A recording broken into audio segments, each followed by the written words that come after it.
நடிப்பை உலகத்துக்கு எடுத்து காட்டிய அந்த சிவாஜி கணேசன் வீடு இப்பொழுது ஏலம் போவதற்கு நோட்டீஸ் ஒட்டப்பட்டு விட்டது. கோர்ட்டில் இருந்து ஆர்டர் வந்து விட்டது. இந்த சினிமாவில் ஒற்றுமை இருந்தால் அது யாரோ பேரப்பிள்ளையோ பிள்ளைகள் இருக்காது. பேரப்பிள்ளை ஏதோ படம் எடுத்தாரு, 3 கோடி கடன் வாங்கியிருக்காரு. லீச் ரத்தத்தை உறிஞ்ச அட்டை, ஒரு அட்டை கிருமி இருக்கு இல்லையா, உடம்புல ஒட்டிச்சுன்னா இருக்கிற ரத்தத்தெல்லாம் உறிஞ்சிருமா. அதை போல இன்றைக்கு சமுதாயத்தில் உள்ள அரசியல்வாதிகள், அதிகாரிகள், பெரும் பெரும் கோட்டீஸ்வரர்கள் ஏழைகளின் ரத்தத்தை உறிஞ்சுகிறார்கள். ஏழைகளை ஏழைகளாக வைத்திருக்கிறார்கள். கோட்டீஸ்வரன் ஏறிக்கொண்டே போகிறான். இன்னைக்கு இந்தியாவில் இருக்க 3வது பணக்காரன் பார்த்தா, உலகத்திலே 3வது பணக்காரன் யாருன்னு பார்த்தா உங்களுக்கு தெரியும். நம்ம அரசியல் வேண்டாம், ஆனால் திட்டமிட்டு ஒரு குடும்பத்தையே உலக பணக்காரனாக்கி இருக்கிறாங்க. ஏழைகளை இன்னும் ஏழை ஆக்கிட்டே இருக்காங்க. ஆக இந்த அட்டை உறிஞ்ச ரத்தம் மாதிரிதான் ஏழைகள் 80 கோடி பேருக்கு உணவு 5 கிலோ அரிசி இனமா தரேன்றாங்க. ஏன் கொடுக்குற? 75 வருஷம் ஆச்சு சுதந்திரமாகி, இன்னும் ஏன் ஏழைக்கு 5 கிலோ கொடுக்குற? அவளை உழைச்சி பிழைக்க வேலை வாய்ப்பை கொடுக்க வேண்டியதானே. வேலை செய்து பிழைக்கணுமே தவிர குடும்பத்தை காப்பாற்றணும். ஆனால் அடுத்தவன் ரத்தத்தை உறிஞ்சுகிற அட்டைகள் இருக்கிற காரணத்தால் ஏழைகள் ஏழைகளாகவே போய் கொண்டிருக்கிறார்கள். ஆக இன்றைக்கு இந்தியாவில் அது நிறைய பேசு பொருளாகி இருக்கிறது. எல்லாருமே உணர்ந்திருக்கிறார்கள். ஆகவே என் அருமை சகோதரர்களே, அடுத்தவர்களை வாழ வைப்போம், நாம் வாழுவோம், அடுத்தவர்களையும் வாழ வைப்போம். நான் ஒரு சில விஷயம் சொல்லுவேன். ஆத்மா, புண்ணியாத்மா, மகாத்மா. ஆத்மா நமக்குள்ளே இருக்கிறது.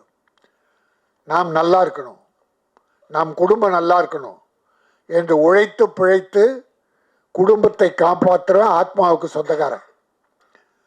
இன்னொரு கேட்டகரி, நாம் நல்லா இருக்கணும், நல்லா இருந்து அடுத்தவங்களே வாழ வைக்கணும், மற்றவங்கள வாழணும். நாம் சம்பாதித்ததில் நம் குடும்பத்துக்கு வைத்து கொண்டு மற்றவர்களும் உதவி செய்யணும். அவன் புண்ணியாத்மா. ஆத்மா புண்ணியாத்மா. இன்னொரு கேட்டகரி தான் அற்புதம். நான் வாழணும்னு அவசியம் இல்லை, என் குடும்பத்தை பற்றி எனக்கு கவலை இல்லை, ஆனால் பிறர் வாழ வேண்டும் அப்படி நினைக்கிற தெய்வங்கள் மகாத்மா. மகாத்மா காந்தி இந்தியாவுக்காக வாழ்ந்தார், அவர் உலக மகானார். அன்னை தெரேசா உலகத்துக்காக வாழ்ந்த தாய். அன்னை தெரேசா கல்யாணம் ஆகியிருந்தா ஒரு 2 குழந்தைகளுக்கு தாயாக இருக்கலாம். ஆனால் கல்யாணம் செய்து கொள்ளாமல், கருவுறாமல் பிற குழந்தைகளெல்லாம் உலக மக்களை காப்பாற்றினார்களே, அதனாலே அவர் உலக தாயானாள். பெருந்தலைவர் காமராஜ் தன் தாயை கூட கவனிக்காமல், தன் உறவுகளை கவனிக்காமல் தமிழக மக்கள், இந்திய மக்களை காப்பாற்றினாரே, அவர் மகாத்மா.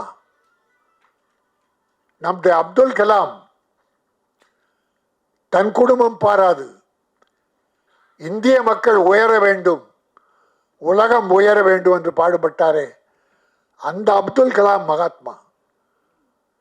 நான் இதை சொல்வதன் மூலம் எல்லாருமே மகாத்மா ஆக முடியாது, புண்ணியாத்மா ஆகலாம்.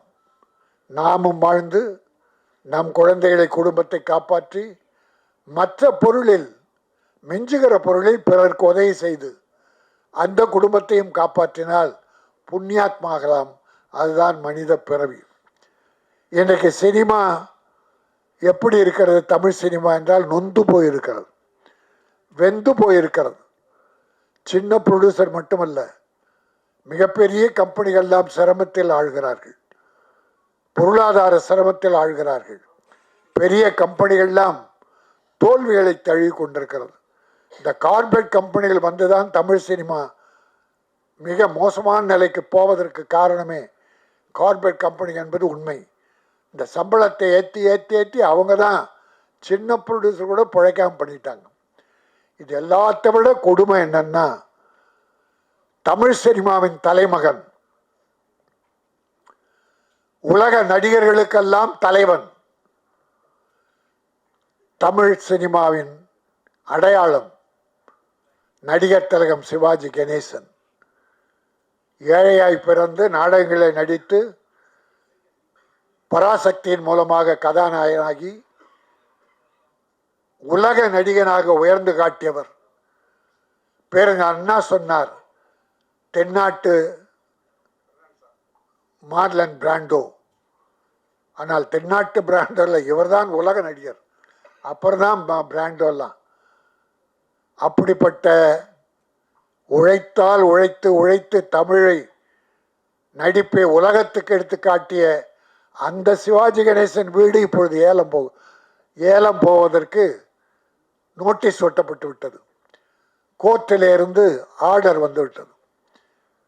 இந்த சினிமாவில் ஒற்றுமை இருந்தால், அது யாரோ பேரப்பிள்ளையோ பிள்ளைகள் இருக்காது, பேரப்பிள்ளை ஏதோ படம் எடுத்தாரு, 3 கோடி கடன் வாங்கியிருக்காரு, 3 கோடி கடன், படம் ரிலீஸ் ஆகலை, பணத்தை திருப்பி கொடுக்கல, வட்டி ஏறி ஏறி அது 9 கோடிக்கு மேலே போயிருக்கு. ஏறும், வட்டிக்கு வாங்கினா ஏறதான் செய்யும், நம்ம அவங்கள குறை சொல்ல. ஆனால் அது சிவாஜி கணேசன் யார் பேரம் பண்ணானோ, யார் பண்ணாங்களோ, நடிகர் திலகம் சிவாஜி கணேசன் கலைஞரால் சிவாஜியா, சிவாஜியால் கலைஞரா, முத்தமிழறிஞரா என்ற கேள்விகள் எழுதுவதெல்லாம் சிவாஜியால் கலைஞர், கலைஞரால் சிவாஜி. முத்தமிழறிஞர் எழுதிய வசனத்தை பேசி சிவாஜி புகழ் பெற்றார். புகழ் அந்த வசனங்களை சிவாஜி நடித்ததாலே, பேசியதாலே முத்தமிழறிஞர் கலைஞர் பெயர் பெற்றார் என்று ஒரு போட்டி. உயிர் நண்பர்கள். அவருடைய வீடு இன்றைக்கு ஏலம் என்கிற போது யாரால் எதனால் என்பதை பார்ப்பதை விட தமிழ் நடிகர்கள், ஹீரோக்கள் மனசு வச்சா 10 பேர் ஒன்னா சேர்ந்து கொஞ்சம் பணம் போட்டு,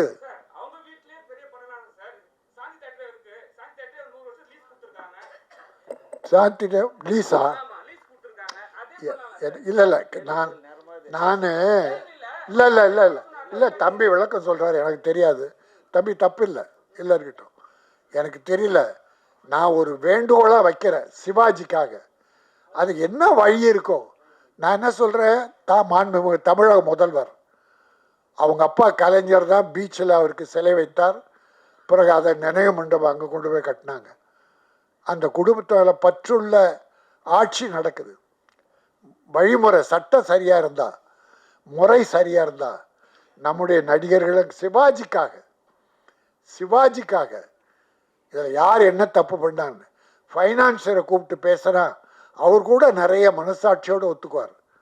குறைச்சி ஒரு 10 பேர் சேர்ந்து முடிஞ்சா பண்ணலாம், இல்லை அவங்க சொத்து இருந்தா அதை விற்று கூட பண்ணலாம், எனக்கு தெரியல. வேண்டுகோள், ஒரு தமிழ் நடிகனுடைய குடும்பம் இன்றைக்கு ஏலம் விடப்பட்டு விட்டது. அது எனக்கு வருத்தமாக இருந்தது. அதை வேண்டுகோளாக வைத்தேன். நான் யாரையும் குறை சொல்ல, முடிந்தால் யாரால் முடியுமோ அவர்களாம் உதவி பண்ணுங்க. அந்த குடும்பத்து பிரச்சனை எனக்கு தெரியாது. நான் படித்த செய்தி மனவேதனையாக இருந்தது. அதனால் யாராவது தமிழக அரசோ, தமிழ் சினிமா ஹீரோக்களோ, இல்லை நடிகர் சங்கமோ எல்லாரும் ஒன்றா சேர்ந்து ஏதாவது உதவி செய்து சிவாஜி சம்பாதி வீட்டை காப்பாற்றுங்கள். அவங்க புள்ள அதை பற்றி இல்லை. பிரபு கூட நல்லா தான் இருக்கார், நிறைய படம் பண்ணிட்டு இருக்கார். அவர் ஒரு வேண்டுகோள் வச்சா கமலஹாசன் பண்ணலாம். அந்த குடும்பத்து மேலே அவ்வளோ பாசம் உள்ளவர். நடிகர் திலகத்தின் காலடியிலே கிடப்பார். ஒய்ஜி மகேந்திரனும் கமலஹாசனும், சூப்பர் ஸ்டார் ரஜினிகாந்த் சாரும், மற்ற விஜய், அஜித் எல்லாரும் சேர்ந்தா கூட காப்பாற்றிடலாம். எனக்கு என்ன வழின்னு தெரியல, என்ன சொல்றதுன்னு தெரியல. ஒன்று வேண்டுகோளாக இதை வைக்கிறேன். யார் மேலேயும் நான் குறை சொல்ல வரல. இப்பொழுது இந்த படம் லீச் மிகப்பெரிய வெற்றி பெற்று மக்கள் மனதிலே ரீச் ஆக வேண்டும். இது ரீச் ஆகும். தமிழை நம்பி வந்திருக்கிறார்கள். தமிழர்கள் நம்பி அவர்களை கைவிட மாட்டார்கள். ஆகவே என் அருமை தம்பி தயாரிப்பாளர், மியூசிக் டைரக்டர், நடிகர் நிஜாம், ஸ்டண்ட் நடிகர், டெக்னீஷியன்ஸ் எல்லோருமே மிக அற்புதமாக செய்திருக்கிறார்கள். படம் மிகச்சிறப்பாக இருக்கிறது. சின்ன படங்கள் இன்றைக்கு ஓடுகிறது, மக்கள் விரும்புகிறார்கள். பெரிய நடிகர்கள் நடித்த படம்லாம் 6 மாதத்தில் பார்த்தா காணாமல் போயிடுச்சு. சின்ன படங்கள் 10-15 படங்கள் இந்த ஆண்டிலே சென்ற ஆண்டு வெற்றி பெற்றிருக்கிறது.